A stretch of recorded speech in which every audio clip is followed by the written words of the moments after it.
Hi friends, நம்மளோட இந்த வெள்ளை கோழி வந்து ஃபஸ்ட்டு ஒரு 4 கோழி குஞ்சு பொரிச்சிருந்தது. எல்லாமே ஃபுல்லாக பிளாக் கலரில் இருந்தது. அப்புறம் கொஞ்ச நேரம் ஆக மறுபடியும் ஒரு பிளாக் கலர் கோழி குஞ்சு வெளியில் வந்துருச்சு. அதுக்கப்புறம் வந்து அடுத்த நாள் 22வது நாளில் ஒரே ஒரு முட்டை வந்து பொரிச்சிருந்தது. அது வந்து ஒயிட் கலரில் க்யூட்டாக இருந்தது. மீதி 3 முட்டை வந்து பொரிக்கவே இல்லை. மொத்தம் 6 கோழி குஞ்சு மட்டும்தான் பொரிச்சிருந்தது. லாஸ்ட்டு 2 நாளாக வந்து இந்த கோழி எந்திரிக்கவே இல்லை. அதனால சரின்ட்டு வெளியில் எடுத்து விட்டு தீனி தண்ணி எல்லாம் வச்சுட்டு மறுபடியும் அதை எடுத்து உள்ளே விட்டுட்டோம். 23 நாள் வரைக்குமே நாங்கள் வெயிட் பண்ணி பார்த்தோம். மீதி 3 முட்டை வந்து பொரிக்கவே இல்லை. சரி பரவாயில்லன்னு சொல்லிட்டு அதுக்கு மேலேயே வச்சுருந்தா அது வந்து பொரிக்காதுன்ட்டு அதை தூக்கி வெளியில் போட்டுட்டு கோழி குஞ்சு எல்லாமே வந்து கீழே இறக்கி விட்டுட்டோம். இது வந்து கோழியே வந்து நம்ம கோழி குஞ்சை தொடுறப்ப அது வந்து நம்மளை வந்து கொத்தவே இல்லை. இப்போ மற்ற கோழியெல்லாம் இப்போ புதுசாக நம்ம வாங்கிட்டு வந்த கோழியெல்லாம் பயங்கரமாக கொத்துச்சு, கோழி குஞ்சை தொடவே விடலை. ஆனால் இது வந்து எப்படின்னா நம்ம அது பக்கத்தில் போய் நின்று எடுத்தால் கூட அது வந்து நம்மளை எதுவுமே பண்ணல.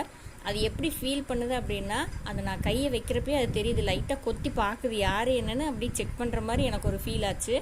ஏன்னா நம்ம டெய்லியும் அதை அடையிலேருந்து எடுத்து விடுறப்பெல்லாம் அதை கையில் தான் தூக்கி விடுவோம் கோழியை.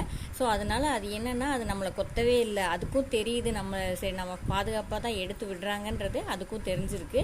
அதனால் வந்து அந்த கோழி குஞ்சை தொட்டாலும் அது வந்து எதுவுமே பண்ணல. அதுக்கப்புறம் கோழி குஞ்சுக்கு தேவையான அரிசி, அந்த பொட்டுக்கடலையெல்லாம் நுணுக்கி போட்டோம். மஞ்சள் தண்ணியும் வச்சாச்சு. நெக்ஸ்ட் வீடியோவில் பார்ப்போம். Thank you friends.